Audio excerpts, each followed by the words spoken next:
Police union organizations are still saying they are losing confidence in Police Chief Celeste Murphy.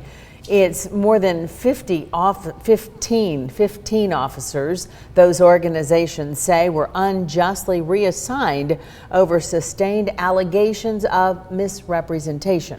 Liam Collins is following this story and has more from downtown. Religious and political leaders in Chattanooga showed up to show support for Police Chief Celeste Murphy, who they say has been unfairly attacked for her disciplinary actions against 15 police officers. The question that must be raised is not about Chief Murphy's leadership or credibility, but about the credibility of the 15 officers in question. On the steps of City Council, leaders of Chattanooga churches and City Council members said they stand with Police Chief Celeste Murphy wholeheartedly. We have a united collective voice amongst our black people because we've been the ones that's been so fearful of police officers.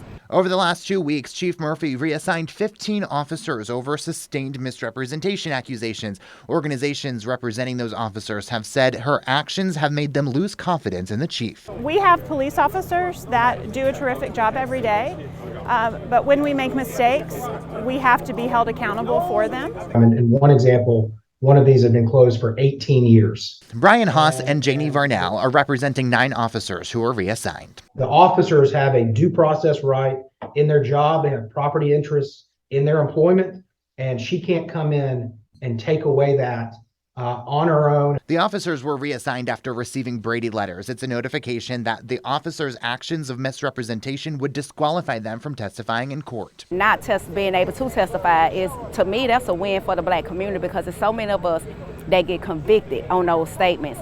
This week, Mayor Tim Kelly announced a resolution with those officers. Their reassignments will be reviewed by an internal committee, but the final decision will still remain with Chief Murphy.